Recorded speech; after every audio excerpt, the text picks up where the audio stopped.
우리 계속해서 우리 하이델베르그 요리문답을 우리가 함께 말씀을 통해서 배우면서 이 시대 우리가 어떻게 살아가야 할지에 대해서 다시 한번 점검하고 있습니다. 오늘은 제 30주일차 말씀입니다. 하이델베르그 요리문답으로는 80문부터 함께 말씀을 나누게 될 텐데요. 특별히 우리가 지난 2주 전부터 거룩한 성찬에 대해서 함께 말씀을 나누고 있습니다. 오늘 함께 성찬을 행하였는데요. 오늘 말씀을 준비하면서 말씀을 듣고 나서 성찬을 할까 아니면 성찬 후에 말씀을 나눌까 제가 고민하다가 그냥 평상시 하는 대로 성찬을 하고 우리가 다시 한번 이 성찬을 통해서 누린 하나님의 은혜를 말씀을 통하여 더 점검하고 확인하는 시간 되었으면 좋겠다 생각해서 성찬을 먼저 거행하였습니다. 우리가 이 성찬에 대해서 배우고 또 더 나아가서 하이델베르그 요리문답을 통하여 우리의 믿는 바에 대해서 다시 점검하는 것은요, 우리가 살아가는 이 세상이 그야말로 복잡하고 다단하고 참으로 많은 일들이 우리를 제대로 분별하지 못하게 만들기 때문에 말씀을 통하여 시대를 분별하고 우리의 삶을 다시 한번 점검하고 또 우리가 무엇을 해야 할지에 대해서 다시 한번 확인해야 할 필요가 있습니다. 그래서 우리가 다시 한번 말씀을 통하여 우리가 정신을 차리고 깨어 근신하는 그런 우리의 삶이 되기를 원합니다. 사실 우리가 신앙생활하면서 이 시대를 보지 않을 수 없고 세상을 우리가 외면할 수 없는 것이 사실입니다. 아니, 세상을 향하여 우리가 복음을 들고 나가야 하는 것이 우리의 사명이라고 할 수 있습니다. 요즘 국가적으로 참으로 많은 복잡한 일들이 우리에게 있는 것을 우리가 봅니다. 그런데 성경을 보면요, 이 국가적인 일 내지는 이 국제 정세와 우리 그리스도인들 성도들의 이 신앙 상황과 영적 기상도가 결코 다르지 않다고 이야기합니다. 이 예레미야나 이사야서나 이 열왕기 하나 역대하를 보면 이스라엘과 또 아수르, 바벨론, 애굽 또 주위의 많은 나라들과의 관계를 성경이 우리에게 가르치면서 그 모든 것을 통하여 예루살렘과 이스라엘 사람들의 영적 상태를 고발하는 것을 우리가 보게 됩니다. 또 그 모든 국제적인 정세를 통해서 하나님께서 일하시는 것들을 보게 하라고 성경은 말씀하는데요. 사실 우리가 뉴스를 듣거나 또 일상적인 삶을 살면서 그냥 그런 일이 있구나 하고 그냥 넘어갈 것이 아니라 사실 우리 그리스도인들은 이 시대와 그 모든 것을 분별하고 또 우리가 이때 어떻게 하나님 앞에 기도하고 또 우리의 삶을 살아야 할지에 대해서 우리가 분명히 보아야 한다는 것입니다. 사실 요즘 이 시대적으로도 우리 교계 이야기들을 들어보면요, 참 많은 일들이 있습니다. 가장 요즘 교계 안에서 큰 선교적으로 이슈 중에 하나는 지금 몇 년 전부터 이 중국에 있는 우리나라 선교사들이 거의 추방을 당했다는 것입니다. 이 중국 선교사들은 정확한 통계를 사실 낼 수가 없고 이름을 다 이 보안상 문제 때문에 거명할 수 없어서 정확한 숫자는 없지만 제가 알고 있는 많은 선교사님들도 거의 이제 몇 년 전부터 추방당하기 시작해서 지금 제대로 중국에서 선교하고 있는 한국 선교사들이 없다 할 정도로 지금 중국과 선교 상황이 거의 이제 무너졌다고 이야기하는 시대가 되었습니다. 사실 우리 나라의 선교사들이 그 정도면 미국이나 다른 많은 곳에서 파송된 선교사들도 마찬가지일 것입니다. 근데 참 그 모든 영적인 상태와 또 보면 지금 미국과 중국의 이 무역 분쟁이라든가 이 국제 관계가 결코 그냥 단순히 우연이라고 생각할 수 없는 그런 관계로 밀접하게 관련되어 있음을 우리가 볼 수 있어야 합니다. 사실 이제 우리 남한과 북한과의 관계도 지금 있는데요. 최근에 우리 교단에서도 이 북한 교회 가서 지도자들이 예배하고 또 그 일을 하고 왔다고 제가 이야기를 들었습니다. 이런저런 문제 때문에 이 일반 사회 뉴스에서는 보도되지 않았지만 그런 많은 교류들이 있다는 이야기를 듣습니다. 또 요즘 제일 큰 이슈는 이 일본과의 무역 분쟁이죠. 그러면서 지금 일본에 여행 가지 않기, 일본 물건 사지 않기 하는 운동이 있는데요. 단편적으로는요, 저도 일본에 여행 갈까 하고 이렇게 한번 이렇게 일본 여행 상품을 한번 보면요, 목회자로서 여행 가고 싶은 생각이 싹 사라지게 하는 거 하나가 있습니다. 무엇이냐면 일본 모든 이 패키지 여행 상품에 거의 매일 무슨 코스가 들어있냐면요, 일본 신사를 방문하는 코스가 들어있습니다. 하나도 예외가 없습니다. 제가요 어느 날 혹시 그런 신사 방문하는 프로그램이 없으면 내가 한번 그냥 칭찬하는 마음으로도 한번 가보겠다 하고 제가 이렇게 봤는데 하나도 빠짐없이 모든 여행 프로그램에는 일본 신사를 방문하고 거기서 어떤 활동을 하는 것입니다. 어떤 사람은 나는 신앙인이니까 신사에 가서 뭐 절하고 그러지 않았어 할지 모르지만 그곳에 방문하고 입장료를 내고 그 주위에 물건을 사는 것 자체가 이미 그 신사에 대해서 인정하고 그 신사를 부욕케 하는 것입니다. 직접적인 것은 아니지만 간접적으로 그것을 인정하는 것이 됩니다. 사실 우리가 이 신사 참배 문제로 한국 교회가 일제 침략기에 큰 이 고통을 겪었고, 또 한국 교회가 이런저런 것으로 교단이 분열된 이유도 거기 중에 하나인데요. 사실 어느 몇십 년이 지나니까 우리가 그 과거의 그 어떤 신앙적인 신앙 선배들의 믿음의 선한 싸움들에 대해서 잊어버리고 우리가 그냥 나도 모르게 그 일에 동참하고 있는 그런 시대가 되었다는 것입니다. 그런 의미에서 하나님께서 우리를 다시 한번 경고하시지 않는가 하는 생각도 해봅니다. 중요한 건 그것뿐만 아니라 우리의 모든 일상의 삶에서 끊임없이 우리가 그리스도인답게 살지 못하게 하는 많은 도전들이, 미혹하는 것들이 우리 가운데 있다는 것입니다. 그것이 정치적인 것이든 경제적인 것이든 사회적인 것이든 문화적인 것이든 끊임없이 우리가 그리스도인답게 살게 하는 것에 대해서 이런저런 것으로 도전해오고 우리가 그 모든 것을 그리스도의 이름으로 바꾸어가야 하는 것, 그것이 이 시대의 우리의 사명이라는 것입니다. 우리가 이 하이델베르크 요리문답을 우리가 보고 있는데요, 이 요리문답이 만들어지고 또 이것이 교육되고 한 그 모든 배경도 이 종교개혁 이후에 이 독일 교회에 이런저런 신앙적인 노선의 분쟁들이 있었기 때문에 그렇습니다. 또 무엇이 참된 신앙인지에 대해서, 무엇이 참 믿음이고 진리이고 생명에 이르는 하나님의 뜻인지 제대로 분별하고 그 뜻대로 살기 위해서 몸부림치던 우리의 믿음의 선배들이 이 하이델베르크 요리문답을 또 제정하고 그것을 지키고 우리에게 전해 주었다는 것입니다. 사실 이 말씀도요, 이것을 제정하는 것부터 시작해서 이것을 반포하는 것, 선언하는 것, 더 나아가서 이것을 지키는 것이 그 당시에 사람들이 쉽지 않았습니다. 그 당시에 모든 정치, 경제, 그리고 모든 세속의 문화들이 그야말로 이 로마 교회에 집중되어 있었기 때문에 그 안에서 개신교 교인으로 산다는 것, 그 안에서도 더 하나님의 진리의 말씀에 따라서 개혁주의 신앙을 가지고 살아간다는 것이 쉽지 않았습니다. 많은 것을 빼앗겨야 되고 많은 것을 잃어버려야 되고 많은 사람들로부터 외면당해야 하는 그런 상황 속에서 우리 믿음의 선배들은 하나님의 말씀 앞에 무릎 꿇고 참된 신앙이 무엇인지, 진리가 무엇인지 몸부림쳤다는 것입니다.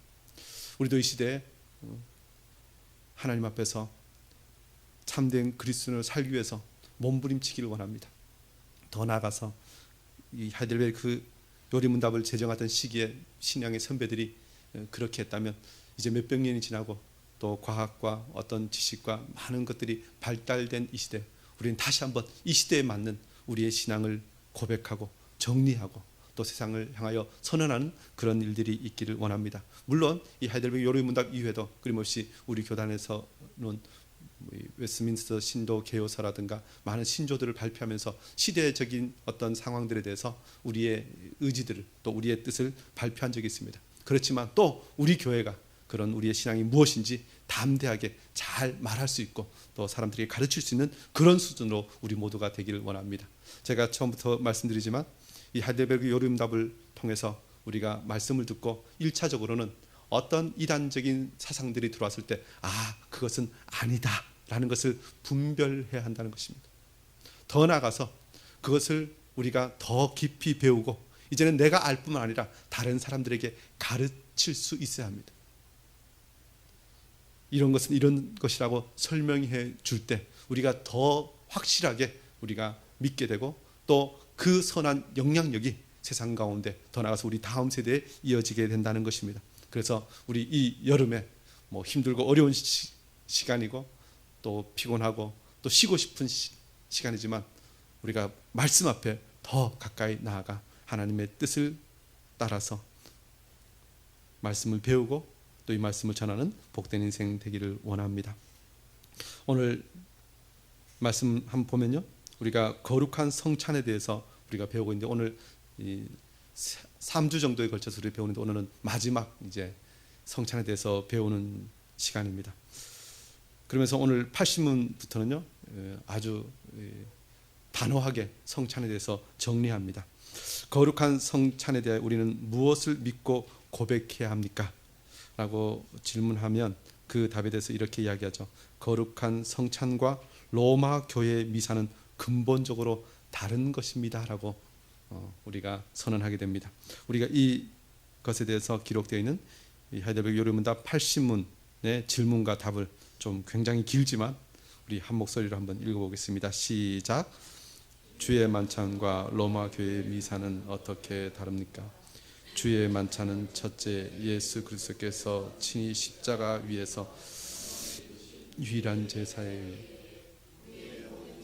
완전히 사해졌음을 확증합니다.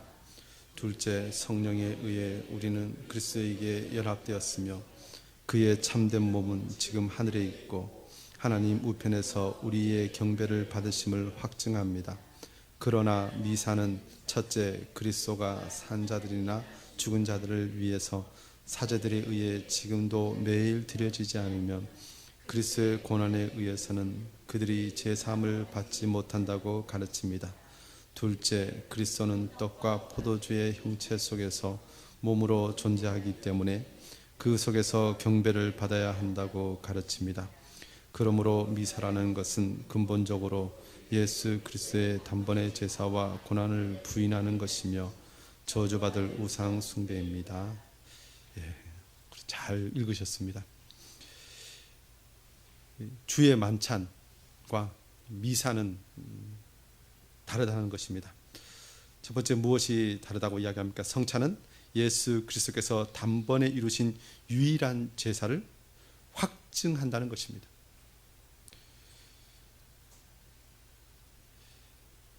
히브리서 7장 27절은 이렇게 말씀합니다. 우리 다 같이 한번 읽어보실까요? 시작. 그는 저 대제사장들이 먼저 자기 죄를 위하고 다음에 백성의 죄를 위하여 날마다 죄 드린 것과 같이 할 필요가 없으니 이는 근간에 노예를 드려 이루셨습니다. 히브리서 7장 27절 말씀은 예수님께서 단번에 십자가에서 자신을 위해서 드리신 제사는 이제 구약의 제사장들이 매일 자기의 죄를 위하여 드렸던 그 제사를 폐한 제사라는 것이라고 우리에게 말씀하고 있습니다. 단번에 드려서 모든 것을 다 이루셨기 때문에 우리는 이제 더 이상 피의 제사로 하나님께 나아가지 않아도 됩니다.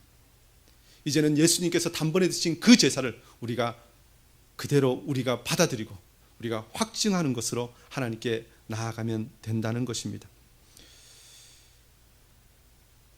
그러나 이 미사는, 로마 교회가 행하는 미사는 이것을 그런 의미로 받아들이지 않습니다.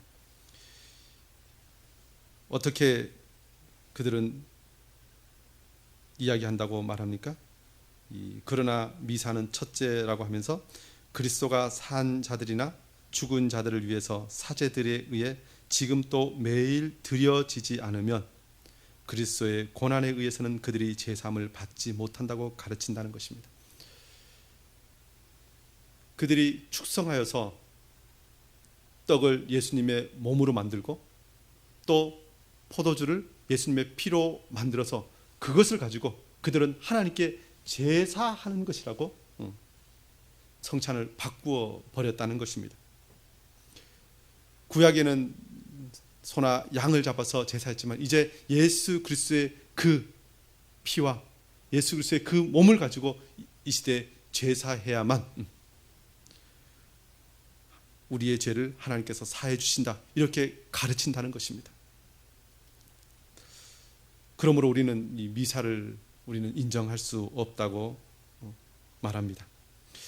이 성례는 그리스도가 산 자와 죽은 자와 제사함을 위하여 그의 성부에게 바쳐지는 것이 아닙니다. 그리고 어떤 실제적인 제사가 드려지는 것도 아니라는 것입니다. 우리가 성찬을 행할 때 하는 것은 예수님께서 십자가에서 단번에 바치신 그 제사를 기념하는 것입니다. 그리고 그 은혜와 그 사랑을 찬양하는 것입니다. 그래서 우리가 찬송을 통해서 영적으로 하나님께 드리는 것, 그것이 이 성찬입니다. 그래서 성찬은 아주 크게는요, 성찬이, 미사는 제사라는 의식으로 그 일을 하지만 우리는 이 성찬이 식탁입니다. 오늘 우리 성찬을 나눌 때 딴 때보다 이 떡이 좀 컸죠? 예, 오늘 식사하신 것입니다. 예, 우리가 하는 이 성찬은 주의 식탁입니다. 식탁. 예수님의 그 몸을 기념하는 식탁입니다. 그렇지만 왜 우리가 이 떡을 먹는다고 이야기합니까? 보이지 않는 말씀을 보이는 말씀으로 우리에게 주시는 것입니다. 단순히 귀로 듣기만 했는데 이제는 그 떡을 먹음으로 우리가 온 몸으로 예수 그리스도를 받아들이는 것입니다. 그리고 이제는 내가 그 어떤 세상의 것으로 사는 것이 아니라 오직 예수 그리스도의 말씀으로 살아가는 존재임을 고백하는 것입니다. 그러므로 우리는 이 성찬을 통해서 다시 한번 주님께서 우리에게 생명 주심을 고백하는 것입니다. 우리는 이렇게 이 작은 떡을 나누었지만요, 원래 초대교회는 이 예배 이후에 이 공동체가 함께하는 식사 자체가 이 성찬이었습니다. 각자 집에서 가져와서 밥을 먹는 것, 그것이 이 성찬이었습니다. 그것이 고린도 전서에 기록되어 있는데요, 그런데 그것을 다 할 수 없어서 이제는 상징적으로 사실 우리가 떡을 나눕니다. 그렇지만 이것은 주님께서 우리를 위하여 내어주신 그 몸을 기념하는 것입니다. 중요한 건 성찬은 제사가 아니라는 것입니다. 이것을 더 분명히 어떻게 이야기합니까? 예수님의 참된 몸은 지금 하늘에 있고 그곳에서 경배를 받으십니다. 이 둘째가 성령에 의해 우리는 그리스도에게 연합되었으며 그의 참된 몸은 지금 하늘에 있고 하나님 우편에서 우리의 경배를 받으심을 확증합니다 라고 하이델베르크 교리문답 우리에게 이야기하는데, 이것이 연결되어 있기 때문에 그렇습니다. 미사에서는 그 하늘에 계신 예수 그리스도를 이 땅에 그야말로 가지고 내려와서 그 몸을 다시 하나님께 제사하는 것처럼 이야기합니다.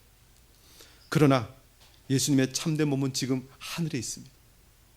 그것을 성경에서는 어떻게 말씀합니까? 마가복음 16장 19절에 이렇게 말씀하죠. 우리 다 같이 한번 읽으시겠습니다. 시작. 주 예수께서 말씀을 마치신 후에 하늘로 올려지사 하나님 우편에 앉으시니라. 예수님께서 부활 승천하셔서 하나님 우편에 앉아 계신다고 분명히 말씀합니다. 예수 그리스도의 참된 몸은 그곳에 계십니다.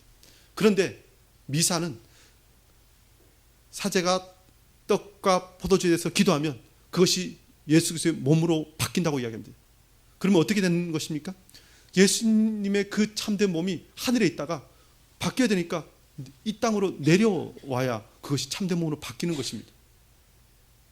이 잘못된 것이죠. 심지어 그 예수 그리스도의 몸이기 때문에 어떻게 해야 한다고 미사는 가르칩니까? 이 그리스도는 떡과 포도주의 형체 속에서 몸으로 존재하기 때문에 그 속에서 경배를 받아야 한다고 가르치고 있다는 것입니다. 떡과 포도주가 예수님의 살과 피로 바뀌었기 때문에 그것을 경배합니다. 그것을 예배합니다. 그런데 성경은 무엇을 말씀합니까? 예수 그리스도께서 하나님 우편에 앉아 계시기 때문에 그곳에서 경배를 받으십니다. 그리고 때가 되면 저리로서 산자와 죽은 자를 심판하러 내려오실 것이라고 말씀합니다. 그러므로 우리는 성찬을 해갈 때 그 떡과 포도주가 예수님의 살과 피로 바뀌었다고 이야기하면 안 된다는 것입니다. 그것은 결국 어디까지 나아갑니까? 그것은 예수님의 단번에 제사를 부인하는 미사는 저주를 받을 우상이라는 것입니다. 이 우상 숭배를 하는 것과 마찬가지라고 이야기합니다. 좀 단호한 표현이죠. 그러나 이것이 성경이 가르치는 것입니다.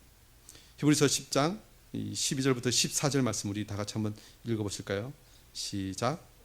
오직 그리스도는 죄를 위하여 지으시고 하나님 우편에 앉으사 그 후에 자기 원수들을 별등상이 되게 하실 것까지 기다리시나니 그가 거룩하게 된 자들을 한 번의 제사로 영원히 온전하게 하셨느니라.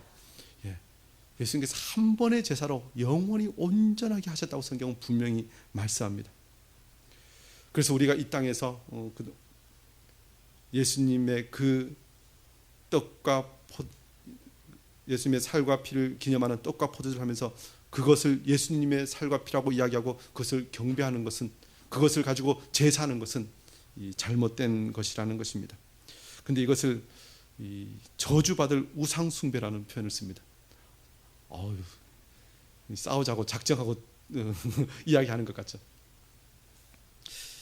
근데 이 표현을 이 프리드리 3세가 굳이 이 하이델베르크 요리문답에 집어넣었습니다. 왜냐하면요, 먼저 이 로마 교회 트렌트 종교 회의에서 무엇을 가결했냐면요, 오직 믿음으로만 구원받는 것은 오직 믿음으로만 구원받는 것을 주장하는 자들은 저주받은 자들이다 하고 확인해 버렸습니다. 우리 그야말로 종교 개혁의 가장 큰 모토가 오직 믿음으로 구원받는다는 것이고, 우리 개혁교회가 주장하는 가장 중요한 교리 중 하나가 오직 믿음으로 구원받는 것입니다. 다른 아무것도 아니라 오직 믿음으로.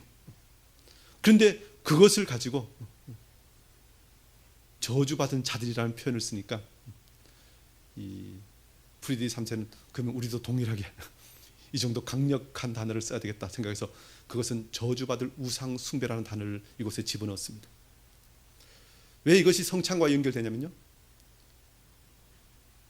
우리의 죄를 용서받고 구원받기 위해서는 로마 교회에서는 예수님의 살과 피를 기념하는 이 떡과 포도주로 하나님께 제사해야만 우리의 죄가 용서받고 그래야 우리가 구원받는다. 더 나아가서 이렇게 드려지면 자기뿐만 아니라 저 연옥에 있고 아직 구원의 단계에 이르지 못한 사람들도 우리가 그를 위해서 기도하면 그도 구원받는다. 이렇게 하면서 계속 구원에 대해서 많은 사람들을 미혹해 하고 거짓 이단의 사상들을 가르쳤기 때문에 그것은 잘못된 것이고, 그것은 저주받을 것이고, 그것은 우상 숭배라고 말하는 것입니다. 사실 이 시대 우리는 뭐 종교 간에 싸우지 말자. 왜 개신교 너희들만 옳다고 그러고 왜 나머지는 다 인정하지 않느냐. 뭐 이렇게 이야기하는 사람들도 있습니다. 그리고 사실 요즘 한국 교회에서도 이단과 사입에 대해서 뭐 될 수 있는데 이야기하지 않는 것이 그냥 묵인되어 있습니다. 심지어요, 이 총신대학교 교수님들이 몇 해 전에 어떤 이단 교리를 가르치는 교회를 향해서 이런저런 것들을 성명을 발표했는데, 그것을 가지고 이 사회 법정에 고발하는 바람에요, 그 교수님들이 얼마나 수년 동안 법정에 끌려다니고 뭐 이런저런 비용을 들였는지 모릅니다. 사실 누구에 대해서 단호한 말을 하는 게 쉽지 않은 시대가 되었습니다. 그런데 우리가 이 시간 다시 한번 미사는 저주받을 우상 숭배라고 이야기하는 것은 이것은 생명과 연관되어 있기 때문에 그렇습니다. 영원한 생명, 우리 구원의 근거가 여기에 있기 때문에 그렇습니다. 그리고 우리가 왜 이 말씀을 우리가 다시 한번 점검합니까? 우리가 성찬을 행하면서 혹시 우리가 행하는 이 떡과 포도주에서 그런 마음을 가지려는 것들이 혹시 생긴다면 잘못되었구나 라는 것을 분명히 깨닫고 또 다른 사람을 그렇게 가르쳐야 하기 때문에 우리가 이 말씀을 나누는 것입니다. 제대로 성찬을 해야 되기 때문에 이 말씀을 가르친다고 말씀드립니다. 그러면서요, 다시 한번 우리가 성찬에 제대로 참여하기 위해서는 무엇을 해야 한다고 말씀합니까? 거룩한 성찬에 대해 우리는 무엇을 믿고 고백해야 된다고 말씀합니까? 두 번째는 죄 때문에 자신에 대해 참으로 슬퍼하는 사람이 주의 상에 참여한다는 것입니다. 이것을 하이델베르크 요리문답 81문의 질문과 답이 가르쳐 줍니다. 우리 다 같이 한번 읽어보실까요? 시작. 누가 주의 상에 참여할 수 있습니까? 자기의 인생에 좀 슬퍼하는 사람, 그러나 그리스도의 고난과 죽음에 의해 자기의 죄가 사해지고 남아있는 영향성도 가려졌음을 믿는 사람, 또한 자기의 믿음이 더욱 강하여지고 돌이킨 삶을 살기를 간절한 원하는 사람이 참여할 것입니다. 그러나 외식하거나 회개하지 않는 것은 자기가 받을 심판을 먹고 마시는 것입니다. 예. 사실 어떤 사람이라는 표현을 썼지만요, 사실 우리가 성찬을 행할 때 이런 자세로 성찬을 대하고 또 우리 거행해야 한다는 것입니다. 먼저는 어떤 사람이라고 이야기합니까? 예수님의 고난과 죽음에 의해 자기 죄가 사하여짐을 믿는 사람입니다. 성찬은 예수님의 고난과 죽음을 기념하는 것입니다. 왜 기념합니까?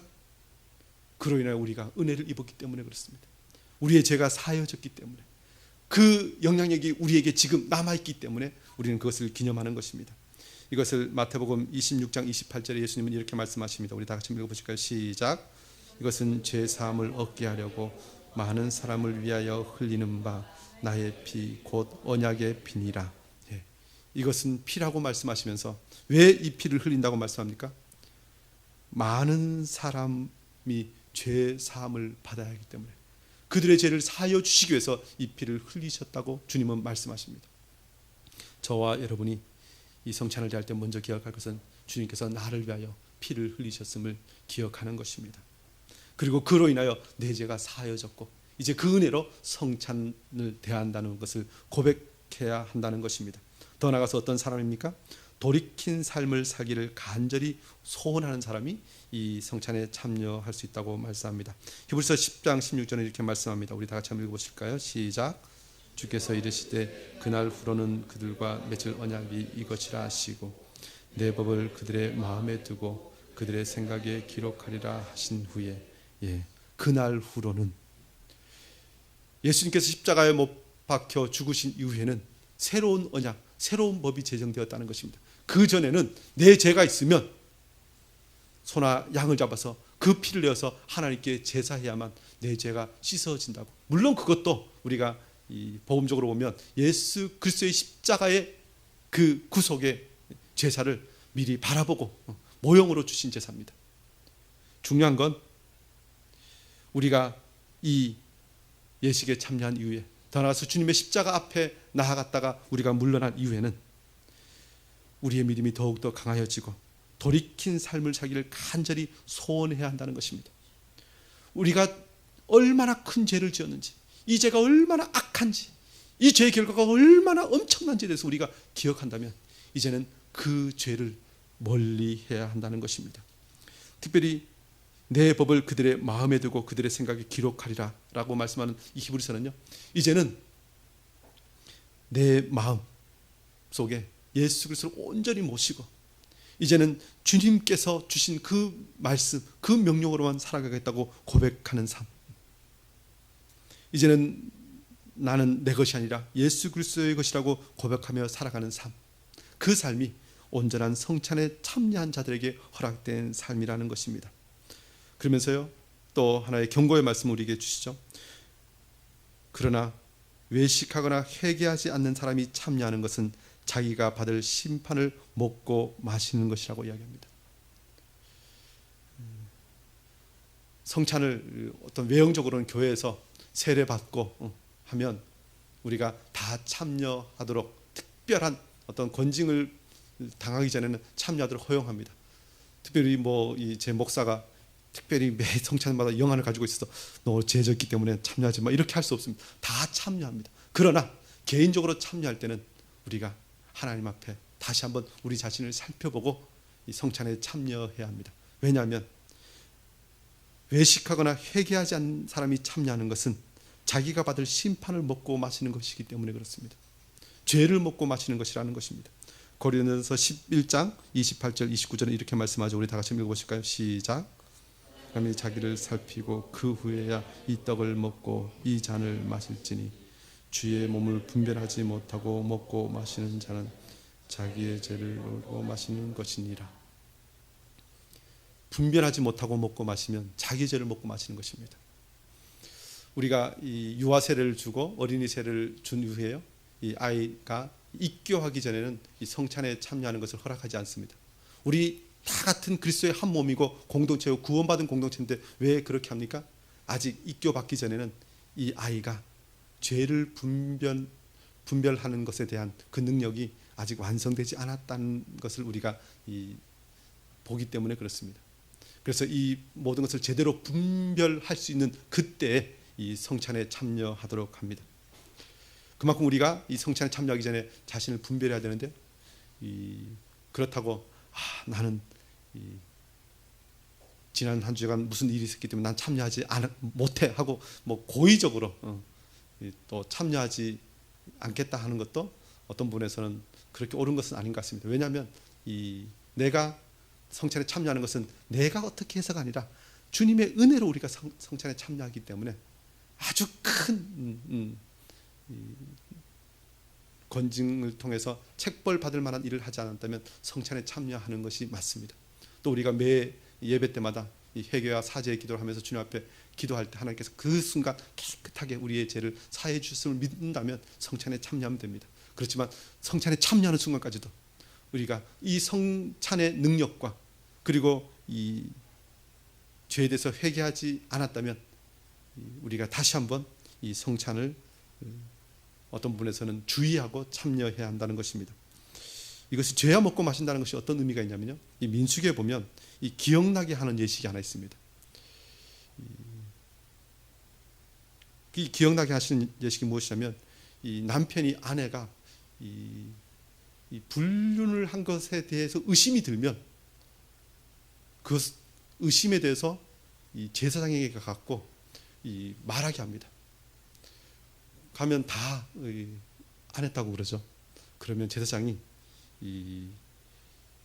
물을 하나 마시게 하는데, 그것이 뭐냐면 이 성전 바닥에 있는 이 흙들이나 먼지들을, 재들을 가지고 그 물에 타서 마시게 합니다.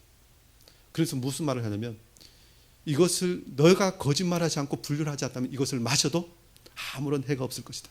그러나 이것을 죄가 있음에도 불구하고 거짓말하고 이것을 마신다면 하나님께서 너를 심판하실 것이다. 그의 배가 부으며 그의 넓적다리가 마른 것이라고 선언하는 그런 이 구약의 율법 예식이 있습니다. 이 죄를 먹고 마시는 것입니다. 하나님께 회개하지 않고 먹고 마시면 하나님께서 심판하신다는 것입니다. 그러므로 우리가 성찬을 대할 때 주님의 은혜도 있지만 다시 한번 주님께서 하신 약속이 얼마나 엄중한지 다시 한번 기억하면서 이 성찬을 대해야 할 줄 압니다. 더 나아가서 거룩한 성찬에 대해 우리는 무엇을 믿고 고백해야 합니까? 세 번째는 믿지 않음과 경건치 않음을 드러내는 자에게는 허용되지 않는다는 것입니다. 특별히 이것은요, 이 81문까지는 어떤 분에서는 각 개인이 성찬을 어떻게 대하여야 할 것인가에 대해서 말한다면, 이 82문은 교회 공동체가 이 성찬에 대해서 어떻게 관리하고 또 어떻게 시행해야 할 것인지에 대해서 가르쳐 줍니다. 우리 82문의 질문과 답을 한번 다 같이 읽어보실까요? 시작. 자신의 고백과 생활에서 하나님과 이 성찬이 허용됩니까? 아닙니다. 그렇게 되면 하나님의 언약이 더럽혀져서 하나님의 진노가 모든 회중에게 내릴 것입니다. 그러므로 그리스도와 그의 사도의 명령에 따라 그리스도의 교회는 천국의 열쇠를 사용하여 그러한 자들이 생활을 돌이킬 때까지 성찬에서 제외시킬 의무가 있습니다. 이것은 교회가 성찬에 대해서 제대로 가르치고 제대로 시행해야 한다는 것입니다. 사실 한국 교회는 이 권징이라는 것이 있죠. 권징이 무엇이냐면요, 이 교회의 표징에 대해서 이야기할 때 교회는 말씀이 제대로 선포되고 성례가 제대로 시행되고 권징이 시행되어야 이게 교회의 제대로 표징입니다. 그런데 한국교회는 어느 순간부터 이 권징이 그야말로 이 헌법에는 있지만 거의 시행하지 않고 있습니다. 권징 중에 하나가 무엇이냐면요, 제일 가벼운 벌이 수찬 정지라는 것이 있습니다. 수찬 뭐냐면 성찬을 정지시키는 것입니다. 근데 수찬 정지를 보통 하냐면 6개월 수찬 정지, 1년 수찬 정지. 그래도 회개하지 않으면 출교까지 때는 출교까지 가는 것이 권징입니다. 그런데 수찬 정지 6개월 하면요, 6개월 동안 수찬을 정지 받는 것이 아니라 보통 한국교회는 한 1년에 2번 성찬하니까 6개월에 한 번 성찬합니다. 그러니까 수찬 정지 6개월 해도 성찬 1회 정지하고 비슷합니다. 그것마저도 권징 받은 사람이 그날 안 나오면 아무런 효력이 없습니다. 그래서 어느 순간부터 이 권징 자체가 효력이 없어진 것과 함께 또 권징 받으면 기분 나쁘니까 교회를 옮겨버립니다. 그래서 어느 순간부터 권징하지 않습니다. 그런데 왜 이 수찬 정지와 이 권징이 연결됩니까? 이것이 굉장히 중요한 것이기 때문에 그렇습니다. 심지어 이것을 그야말로 어떤 죄에 대해서 벌하는 책벌로 사용할 정도로 수찬에 대해서 한국교회는 중요하게 여겨야 함에도 불구하고 그렇게 하지 않고 있다는 것입니다. 왜 이렇게 이 성찬을 잘 관리해야 합니까? 먼저는 하나님의 언약이 더럽혀져서 하나님의 진노가 모든 회중에게 내릴 것이기 때문에 그렇습니다. 고린도전서 11장 30절 32절은 이렇게 말씀하는 거 다 같이 읽어보실까요? 시작. 그러므로 너희 중에 약한 자와 병든 자가 많고 적은 자를 적지 아니하니 우리가 우리를 살폈으면 판단을 받지 아니하려니와 우리가 판단을 받는 것은 주께 징계를 받는 것이니 이는 우리로 세상과 함께 정죄함을 받지 않게 하려 하십니다. 고린도 교회에 성찬이 제대로 시행되지 않음으로 인하여 어떤 결과가 왔다고 이야기합니까? 약한 자와 병든 자가 많고 잠자는 자도 적지 않은, 이 잠자는 자라는 표현은요 약간 이 순화시켜서 한 표현인데 잠자는 자는 것은 죽었다는 것입니다. 그러니까 제대로 성찬이 교회에서 시행되지 않으면 교회 안에 이런 일들이 있게 될 것이라는 것입니다. 하나님께서 그렇게 하신다는 것입니다. 한 사람이 잘못했는데 모든 회중이 그 영향력을 받는다는 것입니다. 이 대표적으로 우리가 구약에서 보면 여리고 성을 정복하고 나서 아간이 여리고 성의 모든 것을 멸하라 했음에도 불구하고 그가 보물을 취하죠. 그때 어떤 일이 있습니까? 하나님께서 이스라엘 온 회중에게 진노하셔서 전쟁에 패하게 하십니다. 한 사람이 잘못했는데 하나님께서 회중 전체를 벌하신다는 것입니다. 그래서 우리가 성도 한 사람 한 사람이 성찬을 잘 참여하고 제대로 할 수 있도록 교회가 지도해야 되는 것은 그 한 사람이 문제가 아니라 우리가 예수 그리스도의 한 몸이기 때문에 공동체의 문제라는 것입니다. 몸이 무엇입니까? 몸의 한 지체가 문제가 되면 온 몸이 괴롭습니다. 그래서 우리는 우리 자신뿐만 아니라 다른 사람이 성찬에 잘 참여할 수 있도록 우리가 서로 도와야 합니다. 혹시 성도 중에 무슨 기분 나쁜 일이 있었어요? 성찬하느라 좀 참으시고 일주일 동안 어떤 일도, 그거 좋은 것입니다. 다른 사람을 세워주는 것, 그것이 교회가 한 몸 된 책임을 다하는 것이라는 것입니다. 또 하나 무엇입니까? 그리스도와 그의 사도들은 그러한 자들을 제외시킬 것을 명령하였다는 것입니다. 이것은 그냥 교회가 편하자고 만든 법이 아니라 성경이 그렇게 말씀하는 것입니다. 이것을 고린도전서 11장 20절은 이렇게 말씀하죠. 우리 다 같이 읽어보실까요? 시작. 그런즉 너희가 함께 모여서 주의 만찬을 먹을 수 없으니, 주의 만찬을 먹을 수 없는 것에 대해서도 말씀합니다. 또 유다서 1장 12절은 말씀하죠. 그들은 기탄 없이 너희와 함께 먹으니 너희의 애찬의 암초요 자기 몸만 기르는 목자요. 애찬의 암초, 이 애찬이 성찬인데 암초라는 것입니다. 성찬을 성찬되게 하지 못하는 일이 있다는 것입니다. 그래서 그것을 제거해야 합니다. 그것을 제대로 하지 못하면 어떻게 됩니까? 자기 몸만 기르는 목자요.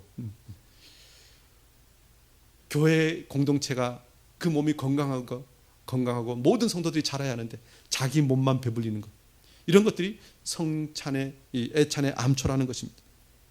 이런 것들은 미리 교회에서 공동체에서 제거하고 조심해야 한다는 것입니다.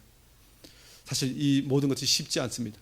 그러나 우리 한 사람 한 사람이 이 성찬에 대해서 소중하게 여기고 또 이것을 통해서 예수 그리스도의 은혜를 누리고 또 힘을 얻어서 이 마지막 때 맡겨진 사명을 잘 감당할 것을 결심하며 나아갈 때 이것을 우리가 잘 시행하고 또 그 은혜를 누릴 수 있는 줄 믿습니다. 누가복음 22장 17절에도요. 주님께서 제자들에게 성찬을 제정하실 때 이런 말씀하십니다. 이에 잔을 받으사 감사기도 하시고 이르시되 이것을 갖다가 너희끼리 나누라. 너희끼리. 끼리끼리란 말이 그렇게 좋은 단어는 아닌 것 같은 느낌이 우리 딱 들잖아요. 그런데 예수님께서 너희끼리.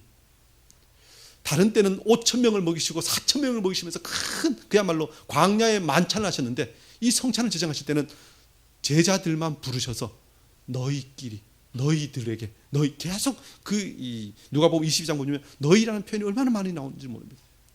예수님에게 이 제자들의 이 너희라는 이 작은 공동체라는 것입니다. 다른 사람, 예수님의 말씀을 온전히 이해하지 못하는 자들은 그 성찬에 참여시키지 않으셨다는 것입니다. 그래서 우리는 어떤 분에서 성찬을 잘 예수님이 제정하신 그대로 지키고 또 이 은혜를 나누어야 한다는 것입니다. 특별히 교회는 그러한 자들이 돌이킬 때까지 성찬에서 제외시켜야 한다는 것입니다. 왜 그렇습니까? 이걸 하이델베르그 교리는 이런 표현을 씁니다. 그리스도의 교회는 천국의 열쇠를 사용하여 그러한 자들이 생활을 돌이킬 때까지 성찬에서 제외시킬 의무가 있습니다. 생활에서 돌이킬 때까지 성찬에 제외시켜야 한다는 것입니다. 그 권위가 어디에 있다고 이야기합니까? 그리스도의 교회는 천국의 열쇠를 사용하여, 이건 다음 주에 이제 교회론에 대해서 배울 때 함께 말씀을 나누게 될 텐데, 교회는 예수 그리스도의 몸이기 때문에 예수님께서 천국의 열쇠를 교회에 주셨습니다. 그리고 우리가 이 땅에서 제대로 그 공동체를 예수의 몸 되게 해야 이 천국에서 우리가 영원히 살 것에 대해서 훈련받고 또 하나님께서 영광 받으시기 때문에 우리가 이것을 잘 관리해야 한다는 것입니다. 이것을 마태복음 18장 15절에서 18절에 이렇게 말씀하죠. 우리 다 같이 한번 읽어보실까요? 시작. 내 형제가 죄를 범하거든 가서 너와 그 사람과만 상대하여 권고하라. 만일 들으면 내가 내 형제를 얻은 것이요 만일 듣지 아니하거든 한두 사람을 데리고 가서 두세 증인의 입으로 말마다 확증하게 하라. 그냥 무조건 안 돼라고 하는 것이 아니라 끊임없이 그 일에 대해서 권고하라는 것입니다. 또 돌이키면 받아들이라는 것입니다. 교회는 이 모든 것들을 잘 행해야 한다는 것입니다. 또 저번에 한번 말씀드렸지만 어떤 사람이 수찬 정지에 대해서 책벌을 받으면 그 사람이 큰 죄를 지었다고 그냥 정죄할 것이 아니라 그 모든 것이 기한이 끝났으면 그 사람에 대해서 더 이상 그 이야기를 하지 말고 예수 그리스도께서 그 죄를 용서해 주시고 그를 품으셨다면 우리도 함께 품고 거룩한 예수 그리스도의 몸된 교회를 이루어가는 것, 그것이 주님께서 우리에게 명령하신 것이라는 것입니다. 앞으로 우리 한강밤석교회가 이 성찬을 더 하나님의 은혜 가운데 잘 시행하는 교회가 될 수 있도록 우리 함께 기도하고 또 함께 그 모든 일을 이루어가야 할 줄 믿습니다. 우리가 3주 동안 성찬을 대해서 배웠는데요. 성찬이 결국 무엇입니까? 성찬은 주님의 살과 피를 먹고 마시는 것입니다. 그리고 그것이 우리에게 영적 영향이 되어서 우리의 믿음이 자라는 것입니다. 그리고 우리가 하나님의 복된 자녀로 그 은혜를 풍성하게 누리는 것입니다.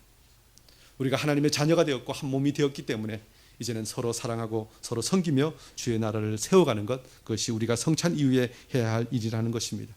우리가 한 몸 된 지체이기 때문에 우리가 이것을 나누고 우리가 세상 가운데 우리와 함께 하신 주님을 이 성찬 이후에 보여주는 것, 그것이 우리가 성찬을 통하여 누리는 큰 은혜요 능력인 것을 기억하면서 우리 각자가 또 우리 교회가 성찬을 잘 거행하고 참여할 수 있도록 함께 기도하고 서로 섬기는 귀한 공동체가 되기를 주의 이름으로 축원합니다. 기도하겠습니다.